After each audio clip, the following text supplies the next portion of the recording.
Welcome back. It's still Sportsville. Of course, we are changing gear now. We're going to Super Eagles of Nigeria. Like I said, everybody was disappointed when we could not, against all expectation, beat Guinea-Bissau in Abuja on Friday. What went wrong? That is the question everybody's asking. And that is the question I'm going to ask Tony Ubani. What do you think went wrong, Tony? Yeah, Frank, honestly, I think a lot of things, went wrong. Starting from the very first shock was the state of the pitch. When you just saw it, it was unfriendly to the TV, and it was very, very unfriendly. Like a coat of many colors. It was very, very unfriendly to the players. And most of these players are players that are based abroad, that are used to the best of things. And before they run off, before the match itself, we had also seen, something that was always... Yeah, I'm going to ask George about the pre-match, but the match proper, apart from the pitch being bad, did we have good tactics to win that match? No, absolutely not. We do not. We didn't have very good tactics. As in, the coach didn't deploy, very good tactics. And that was why you see that the Guinean coach, a home-based coach, deployed a very better... A home-based coach? Yes, a home-based... I think we need to stress that. A home-based coach, pulled out that shocking result against Nigeria. All right, it was too good. Of course, we lost 1-0 in that match. But like I said, before that match, there were so many issues. One of them was issue of the bus, team bus, that the player has to crowd themselves in the coastal bus, even when we have a very big luxury bus. Of course, there was also light out at the training stadium. George Aluo, we're talking of national team now, not the England, national team of Nigeria. It's so painful. They're complaining of bus. How I wish we can do a replay, just oppose the kind of coastal bus these players had, and what countries like France, countries like... We're even talking of France, even talk about African country first. Okay, okay, Frank, there's so many things wrong with us. I can't just put... See, even the grass, like Tony was saying, there's a difference between grass and elephant grass. So the one we have is elephant grass? The grass? one we have in Abuja is elephant grass. And these players are coming from a place where the grasses are properly manicured. The environment... Where the grass affect antelope grass. So the environment affects these players. When people say they want to see Osimhen, the environment where Osimhen is delivering in Napoli, is it the same environment? Are they entering the same kind of bus? In Napoli, would there be light out? These are the challenges. But like you said, that I shouldn't even be giving an example with France, Holland, and all that. Frank, I watched the qualifiers between Gabon and Sudan.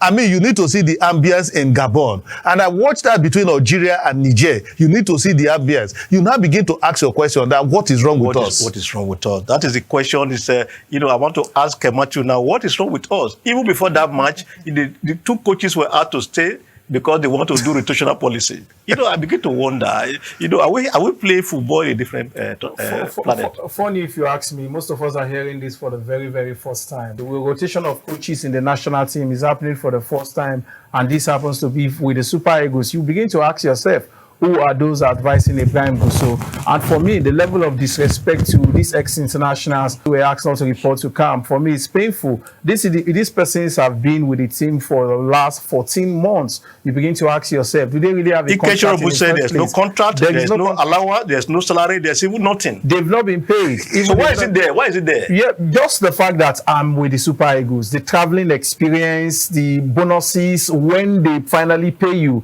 it comes in very, very humongous forms. So I think those are some of the factors. But I would like to say this, Frank. Yes. Our coaches, local coaches must now stand up for themselves. You don't go into an employment of this magnitude without having a written contract. It then definitely... Why are our coaches not getting contract? It didn't start today. No, when Christian Chukwu complained that he was being owed 500,000, he is alive today.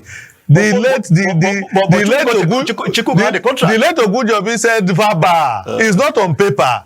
Vaba ni. It didn't start today. Say go and ask Chukwu whether he has contract. Vaba. It didn't start today. So Matthew is not a laughing matter. It's so annoying. So these coaches go Vaba, and at the end of the day, it affects the national team. It does. Tony, it's so annoying. Frank, I think that it's so disappointing. Tony. I think that the NFF president Ibrahim Gusso should sit up. Honestly, I'm just seeing very, very bad signs, for him. As in coming in and these things are happening. To change the verbal to written. Yeah, these things are happening, and to me, the man is not. He has not shown any vibrancy.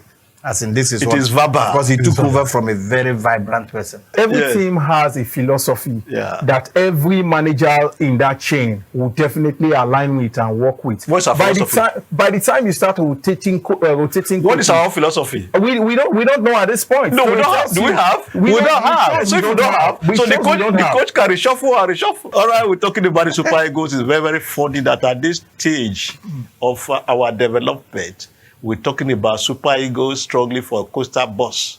We're talking about a team that there's no light at the stadium. And one man was saying that they gave him money for paint And cleaning.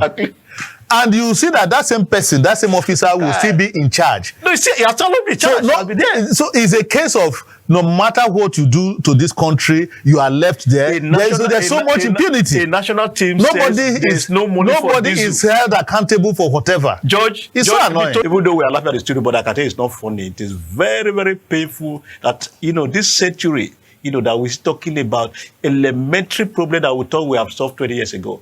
Well, gentlemen, after that, can we go ahead? We have a match on Monday.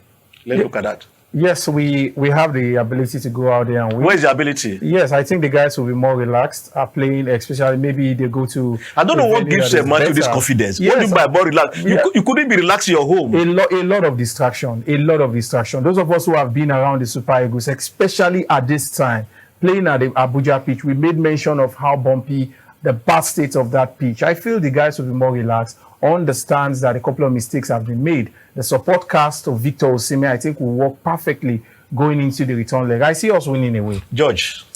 Well, let me agree with Matthew that you play a more relaxed game. But about winning... But when people talk about the last game, I don't know, Yes. were we not relaxed here? Despite that the pitch was bad, there was no light. The environment comes into play, Frank. So if they go and play against a hostile crowd, so how would they do it, Tony?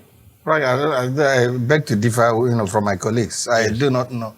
Like we say in, local parlance, when rice is born, there's no amount of water that You put that... that will remedy it. I think the Super Eagles will go there with so much... So the rice has got bought now? They will go there with so much anxiety. And before you know it, they'll be quarreling among themselves. All right, let's see what's going to happen on Monday when we go for the second leg.